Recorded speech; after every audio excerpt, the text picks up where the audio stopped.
Hello welcome back to the new reaction video. और अभी जिस वीडियो के ऊपर हम लोग रिएक्ट करने वाले हैं उस वीडियो का टाइटल है Why Gujarat is better than Delhi? अच्छा गुजरात। क्योंकि मुझे जहाँ तक लगता है कि जो इनका प्राइम मिनिस्टर है मोदी, ये उनका सिटी है और स्टेट है।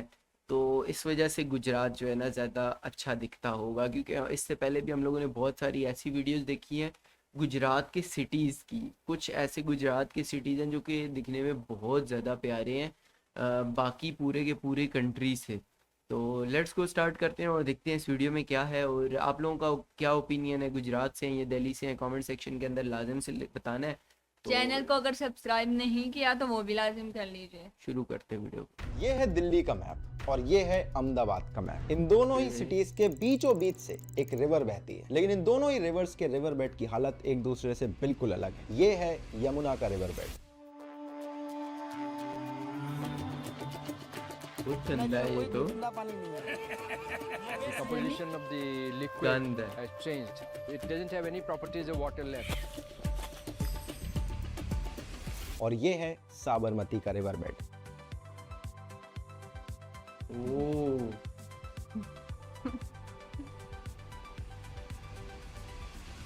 2014 गंदा दिखाया तो ज्यादा गंदा दिखा दिया वो। नहीं, वो वैसा था तो इसलिए। और ये तो ऐसे लग ही नहीं रहा, ऐसे लग रहा है कोई यूरोप कंट्री का है, मतलब गुजरात लग ही नहीं रहा। पीएम मोदी शी जिनपिंग को यहाँ पर लेकर गए थे, लेकिन यमुना के रिवर बेड में कोई वर्ल्ड लीडर तो छोड़ो, देश के अंदर का टूरिस्ट तक जाना पसंद नहीं करता है। पिछले 20 सालों में साबरमती रिवर फ्रंट अहमदाबाद का सबसे एम्बिशियस अर्बन प्लानिंग प्रोजेक्ट रहा। लेकिन इस रिवर फ्रंट प्रोजेक्ट के बारे में जितनी बात मीडिया में होनी चाहिए थी उतनी होती नहीं है, और ये होना इसलिए जरूरी है क्योंकि ये रिवर फ्रंट पूरे देश के लिए एक एग्जाम्पल सेट कर सकता है। और इसीलिए आज मैं साबरमती रिवर फ्रंट पे आया हूँ, सिर्फ ये देखने के लिए कि कैसे इन्होंने इस जगह को भारत में एक one of the biggest tourist attraction बना के रख दिया है। तो आओ एक बार डिटेल में इस पूरे प्रोजेक्ट को देखते हैं। साबरमती नदी अहमदाबाद के बिल्कुल बीचों बीच बहती है। 10-15 साल पहले इसकी हालत काफी ज्यादा खराब थी। जिस जगह पे मैं अभी खड़ा हूं, यहाँ पर कूड़े कचरे के ढेर हुआ करते थे।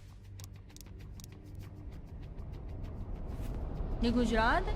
यहाँ पर इलीगल स्लम्स बनी हुई थी और पूरे शहर का नाला यहाँ पर बहा करता था। हालत ऐसी थी कि ये रिवर बेड नहीं बल्कि डेंगू मलेरिया का हॉट बेड बन चुका था। लेकिन आज ये 11 किलोमीटर लंबा रिवर फ्रंट अहमदाबाद का ही नहीं, पूरे गुजरात और इवन पूरे भारत के लिए एक टूरिस्ट अट्रैक्शन बन चुका है। इस रिवर फ्रंट पे आज है parks, garden, event centre, hotels और वाटर स्पोर्ट एक्टिविटीज। लेकिन ये सब कुछ एक दिन में नहीं हुआ, और इस प्रोजेक्ट की इंपॉर्टेंस समझने के लिए आपको साबरमती रिवर और अहमदाबाद का रिश्ता समझना पड़ेगा। आज का नहीं बल्कि इतिहास का रिश्ता। हम चलते हैं साल 1411 में, जब अहमद शाह ने साबरमती रिवर के किनारे की सिटी को नाम दिया अहमदाबाद। लेकिन इस सिटी बनाना अहमद शाह के लिए इतना आसान नहीं था। यहाँ पर जंगल हुआ करते थे और वहाँ रहते थे मानिक नाथ बाबा। इन बाबा को ये बिल्कुल नहीं पसंद था कि जहाँ वो रहते हैं वहाँ से सिटी बनाई जा रही है। तो मानिक नाथ बाबा ने अहमद शाह को सुझाव दिया कि रिवर का जो रुख है वो थोड़ा सा मोड़ दिया जाए ताकि उनके घर के ऊपर से सिटी ना बन सके। ये बाबा जी की जब डेथ हुई तो उनकी समाधि बनाई गई और इस जगह को नाम दिया गया मानिक चौक। आज जितने भी अहमदाबादी लोग ये वीडियो देख रहे हैं, सबको इस फेमस चौक के बारे में बहुत अच्छे से पता है। और यही साबरमती रिवर है जिसके किनारे गांधी जी ने अपना आश्रम बनाया था। वैसे आप ह्यूमन सिविलाइजेशन को देखेंगे, हर एक बड़ी सिविलाइजेशन किसी बड़ी नदी के किनारे ही बनती है। जो पूरे गैंगेटिक प्लेन्स हैं वो गंगा जी की वजह से निकल के आए। इंडस वैली सिविलाइजेशन भी इंडस रिवर की वजह से ही बनी थी। इजिप्शियन सिविलाइजेशन नील रिवर की वजह से निकली थी। और इसी तरह से अहमदाबाद की पूरी सिटी के डेवलपमेंट के पीछे साबरमती रिवर शुरू से ही बहुत इंपॉर्टेंट रोल प्ले करती आई है। और धीरे धीरे इसी नदी के किनारे से अहमदाबाद सिटी बड़ी होती चली गई। जैसे जैसे सिटी बड़ी हो रही थी, उसका नदी के साथ रिश्ता बदलता जा रहा था। अब साबरमती रिवर में शहर के गंदे नाले बहाए जाने लगे। इसके किनारे स्लम्स डेवलप होनी शुरू हो गई। जिन किनारों पर कभी खेती हुआ करती थी, वहां पर कूड़े के ढेर जमा होने लगे और स्लम्स और इलीगल सेटलमेंट का एक अंबार लगने लगा, जो मॉनसून में काफी वल्नरेबल बन जाती थी। जैसे जैसे सिटी बड़ी होती जा रही थी, नदी सिमटती जा रही थी। साबरमती की हालत देख रहे थे अहमदाबाद में रहने वाले एक फ्रेंच आर्किटेक्ट फ्रेडरिक बर्नार्ड कोन ये गवर्नमेंट को जाकर एक प्रपोजल सबमिट करते हैं 1990s में कि इस रिवर के रिवर फ्रंट पर एक प्रोजेक्ट डेवलप होना चाहिए। उस टाइम की गुजरात सरकार ने इस पर कुछ स्टडीज कंडक्ट करवाई। उन्हें पता चला कि आइडिया फीजिबल है, लेकिन फिर भी सरकार ने कोई एक्शन नहीं लिया और इस नदी को इसी तरह से बर्बाद होने दिया जैसे अभी दिल्ली के अंदर यमुना नदी बर्बाद हो रही है। 1997 आते आते कुछ सरकारी लोगों की अकल थोड़ी सी ठिकाने पर आई और तब उन्होंने Sabarmati river front development corporation बनाया और फाइनली 2005 में जाकर इस रिवर फ्रंट के डेवलपमेंट का काम शुरू हुआ। इस प्रोजेक्ट के 3 ही बड़े ऑब्जेक्टिव थे कि एक तो एनवायरमेंट को बचाना है, दूसरे जो बाकी जो स्लम्स में लोग रहते हैं उनका सोशल अपलिफ्टमेंट करना है और जो डेवलपमेंट हो वो पूरी तरह से सस्टेनेबल होना चाहिए। भारत के अंदर किसी भी बड़ी रिवर को देखो, हम उसकी पूजा जरूर करते हैं, लेकिन हमारा सारा ड्रेनेज, सारे नाली और नाले का जो पानी है वो उसी नदी में बहाते हैं। तो सबसे पहला स्टेप इन्होंने लिया कि जितने भी नाले वगैरह नदी में जा रहे थे उनको डाइवर्ट किया जाए। पूरे 11 किलोमीटर के स्ट्रेच में ऐसे 38 पॉइंट्स थे जिनसे नाले नदी में एंटर करते थे, उनको डाइवर्ट करके इन्होंने वाटर ट्रीटमेंट प्लांट की तरफ भेजा। इस पूरी रिवर में ऐसी बहुत सारी मशीनें बिठाई गई जो तैरते हुए कचरे को पकड़ सके और रिवर को कंटिन्यूअसली साफ किया जा सके। अब शहर से नदी के अंदर जाते हुए नाले को रोका जा चुका था, लेकिन जब नदी में बाढ़ आती थी तो सारा पानी शहर में फैल के तबाही मचा देता था और इसके लिए इन्होंने 10 मीटर से भी लंबी डायाफ्राम वॉल्स बनाई पूरे नदी के किनारे किनारे, ताकि कभी भी बाढ़ की सिचुएशन में यहाँ का पानी शहर में एंटर ना कर सके। अब साबरमती रिवर की एक और खास बात है, ये गंगा यमुना की तरह हिमालय से नहीं निकलती, ये अरावली रेंज के पहाड़ों से निकलती है। इसीलिए अगर बारिश ना हो तो नदी में पानी कम होने लगता है और नदी में पानी कम हुआ तो ना ग्राउंड वाटर रिचार्ज हो पाता है और ना ही यहाँ पर कोई वाटर एक्टिविटीज हो पाती हैं। तो ये एक अगली बड़ी प्रॉब्लम थी जिसको इस प्रोजेक्ट ने सॉल्व करने की कोशिश करी। अब यहाँ पर इन्होंने डैम और बराज का एक कॉम्बिनेशन यूज करा। अहमदाबाद के थोड़ा सा ऊपर है नर्मदा डैम और इसके थोड़ा नीचे है वसना बराज। तो नर्मदा डैम से पानी छोड़ते हैं जो साबरमती रिवर में आता है और नीचे बराज से इस पानी में रोक लगा देते हैं ताकि ये पानी यहीं पर बना रहे। और इसी रिवर फ्रंट में इन्होंने बनाया एक फ्लावर पार्क। ये इसलिए जरूरी था क्योंकि ऐसी बहुत सारी माइग्रेटरी बर्ड्स थी जो यहाँ पर आना ऑलमोस्ट खत्म कर चुकी थी। जब ये फ्लावर पार्क डेवलप हुआ, कचरा यहाँ से हटा, तो वापस से सारी माइग्रेटरी बर्ड्स भी अब यहाँ पर आना शुरू कर चुकी हैं। जिस जमीन को रिक्लेम करके सरकार ने फ्लावर पार्क बनाया है, यहाँ पर एक टाइम पर इलीगल स्लम्स हुआ करती थी। जब नदी में पानी बढ़ता था तो स्लम में सारा पानी घुस जाता था। यहाँ के लोगों की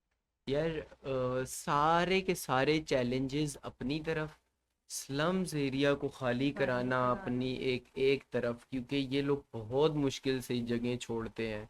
जान खतरे में आती थी, डेंगू मलेरिया जैसी प्रॉब्लम क्रिएट होती थी। सरकार ने सारी जमीन वापस रिक्लेम कर ली और यहाँ पर रहने वालों के लिए 10,000 घर बनाकर उन्हें वहां पर शिफ्ट कर दिया। तो स्लम में रहने वालों की लाइफ भी सिक्योर हो गई, जमीन सरकार के पास आ गई, यहाँ पे फ्लावर पार्क बन गया और अब माइग्रेटरी बर्ड्स भी यहाँ पर वापस आ चुकी है। So it is truly a win win situation for everybody involved in this entire project. ऐसा ही कुछ हमें दिल्ली के अंदर यमुना रिवर में भी करने की जरूरत है। अनफॉर्चुनेटली शायद वहां की सरकार या तो इसे देख नहीं पा रही है या फिर देखकर कुछ सीखना नहीं चाहती। इसी रिवर फ्रंट पे 2 और चीजें होती थी। कुछ धोबी लोग आके कपड़े धोते थे और एक रविवारी मार्केट लगती थी हर संडे के दिन। अब ये सारी चीजें इनफॉर्मली ऑपरेट हो रही थी, लेकिन सरकार ने इसको फॉर्मलाइज कर दिया। यहाँ पे इन्होंने धोबी लोगों के लिए एक प्रॉपर लॉन्ड्री कैंपस बना दिया है और एक प्रॉपर मार्केट भी एस्टेब्लिश कर दिया है जहाँ पर लोकल लोग आके अपनी दुकानें लगा सकते हैं। तो इसका मतलब ये है कि जो पहले ऑपरेशन चल रहे थे वो पूरी तरह से डिस्टर्ब नहीं किए गए, बस उनको फॉर्मली एक ऑर्गेनाइज तरीके से रीएस्टैब्लिश कर दिया गया है। अब इस पूरे 11 किलोमीटर के स्ट्रेच को ध्यान से देखो। यहाँ 2 लेवल पर प्रोमेनेड्स बने हुए हैं। प्रोमेनेड्स का मतलब होता है कि समंदर के किनारे के जो वॉकवेज होते हैं। अब यहाँ पर 2 लेवल इसके इसलिए क्योंकि जो नीचे वाला लेवल है वो साइक्लिस्ट और पेडेस्ट्रियंस के लिए रिजर्व है। आप यहाँ पे जाके साइकिल रेंट कर सकते हो, चला सकते हो। और जो ऊपर वाला लेवल है यहाँ पर event area, garden, plaza, washroom, ये सारी चीजें बनी हुई है। कोई इवेंट वगैरह होता है तो उसे यहीं पर ही रखा जाता है ताकि इकोनॉमिक और लीजर एक्टिविटीज दोनों साथ में कोएग्जिस्ट कर सके। तो स्लम में रहने वाले लोगों को अपने मकान मिल गए, मार्केट और लॉन्ड्री कम्युनिटी भी डिस्टर्ब नहीं हुई।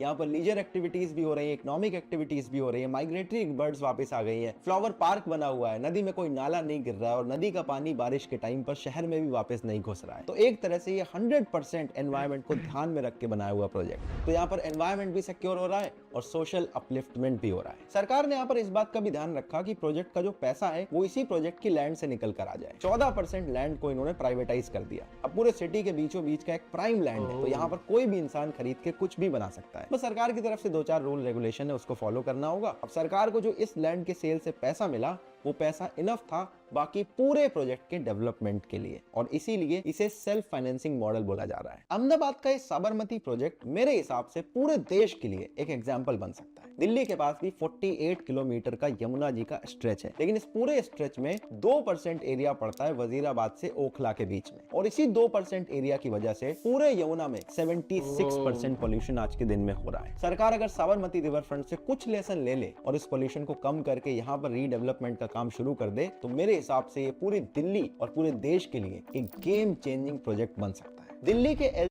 क्योंकि अच्छा देखा जाए तो इंडिया में ना मोस्टली जो इनके जो रिलीजियस चीज़ें होती हैं वो सारी की सारी पानी पानी में में ही और होती उसके हैं। आसपास होती हैं। तो उस हिसाब से देखा जाए तो ये पानी की तो हालत बहुत ज़्यादा बहुत दिल्ली गंदी में होती ख़राब है। बहुत। जी ने इनफैक्ट यमुना रिवर फ्रंट को साबरमती रिवर फ्रंट की तरह डेवलप करने के लिए बात भी की थी, लेकिन अभी आपको पता ही है एलजी और दिल्ली सरकार के बीच में कितने टसल चलते रहते हैं, इसलिए ये प्रोजेक्ट कभी आगे बढ़ ही नहीं पाया। अब ये जो साबरमती रिवर फ्रंट है, ये अपने आप में एक बहुत बड़ा एग्जाम्पल है उस मॉडल के बारे में जिसकी बात पूरे देश में होती रहती है, और शायद 2014 से तो ऑलमोस्ट हर इंसान की जबान पे इसकी बात आती है। मैं बात कर रहा हूँ गुजरात मॉडल के बारे में, क्योंकि अगर ध्यान से सोचो तो देश के पीएम की पॉपुलैरिटी के पीछे गुजरात मॉडल सबसे बड़ा रीजन था। अभी मैं ओडू के इवेंट के लिए गांधीनगर गया था, वहां पास में मैंने जाकर गिफ्ट सिटी देखी। गिफ्ट सिटी अपने आप में गुजरात मॉडल का एक नया एग्जाम्पल है। यहाँ पर टैक्स में जो रिलैक्सेशन दिए जा रहे हैं और जिस तरह से फाइनेंस और टेक वर्ल्ड की बड़ी बड़ी कंपनीज यहाँ पर आ रही हैं और अपने अपने ऑफिस सेटअप कर रही हैं, ये अगले 4-5 साल में आप इसका इम्पैक्ट देखोगे। इसे आप सिंगापुर की तरफ भारत के एक जवाब की तरह देख सकते हो, और डेफिनेटली गुजरात की तरफ से पूरे भारत के लिए ये एक गिफ्ट की तरह ही होने वाला है। और गुजरात में चाहे सूरत चले जाओ, चाहे गांधीनगर या फिर अहमदाबाद में आप आकर देखो, एक चीज आप बहुत ध्यान से नोटिस करोगे, कोई इंसान जॉब करने में इंटरेस्टेड नहीं है। ज्यादातर लोग अपना बिजनेस सेटअप करना चाहते हैं। मैं मार्केट में जाकर लोगों की ब्रांड नेम देखता हूँ, आपको बाकी किसी सिटी में ज्यादातर जो नाम है वो फॉरेन ब्रांड्स के दिखेंगे, लेकिन यहाँ पर गुजरात के अंदर हर रेस्टोरेंट, हर कपड़े की दुकान अपने आप में एक ब्रांड की तरह ऑपरेट करती है। यहाँ की छोटी छोटी कंपनीज ने अपने आप को एक बड़े ब्रांड की तरह एस्टेब्लिश किया है। यहाँ पर local restaurant, fast food chain, कपड़ों की कंपनीज, हर एक चीज के शोरूम में आप जाकर देखोगे, ऐसा लगेगा कि आप किसी ग्लोबल ब्रांड की बड़ी सी फ्रेंचाइजी वाले चेन में आ गए हो। तो यार जैसे कि मैंने स्टार्ट में ही बोला था कि मुझे ऐसा लगता है प्राइम मिनिस्टर की वजह से भी जैसे हमारा लाहौर है यहाँ पे, हाँ ऐसे ही है। मतलब ज्यादा डेवलप है अदर सिटीज के मुकाबले में। मतलब अभी हमारे यहाँ पर जो सीएम है वो भी लाहौर से है, इसी तरीके से उन्होंने सिर्फ लाहौर पे ही काम किया हुआ है। या इससे पहले के भी जो सीएम आए हैं, जो पंजाब के अंदर जो सीएम रहे हैं, वो मोस्टली लाहौर के और इन्हीं एरियाज के थे। तो उन्होंने सिर्फ लाहौर के सिटी के अंदर काम किया और आसपास चंद एक शहरों में या मेजर सिटीज़ के अंदर। इसी तरीके से यहाँ पर भी यही सीन चल रहा है। लेकिन गुजरात एक पूरी स्टेट है और गुजरात के जितने भी अंदर छोटे छोटे सिटीज़ हैं या बड़े सिटीज़ हैं, सब के सब में मेट्रोज़ वगैरह चल रही हैं और ख़ूबसूरत हैं, उन पे अंदर काम बहुत ज़्यादा हो रहा है। तो बहरहाल ये जिस तरीके से इंडिया में काम चल रहा है डेवलपमेंट्स के, हो सकता है ये जो दूसरी नदी है उस पर भी काम हो जाए। लेकिन अच्छा मुझे जो मज़े की चीज़ लग रही थी, ये जो रिवर है अहमदाबाद के बीच में से, देख के शुरू में ही मैंने बोला था लगता ही नहीं है कि मतलब इंडिया में है। मैं पाकिस्तान बोलने लगा था, मतलब इंडिया में है। तो बिल्कुल एक अलग लुक देता है। ड्रोन व्यू से ना, ड्रोन व्यू से यही लग रहा था कि यार कोई यूरोप कंट्री है, बिल्कुल ही अलग लेवल की मतलब अलग लेवल की डेवलपमेंट हुई है। खैर वीडियो काफ़ी इंटरेस्टिंग थी, आप लोगों को भी अच्छी लगी होगी। Like and share and comment करके ज़रूर बताना है आप लोगों का अपना ओपिनियन भी। हम लोग मिलते हैं एक और नई वीडियो के साथ, तब तक के लिए अल्लाह हाफिज़। बाय।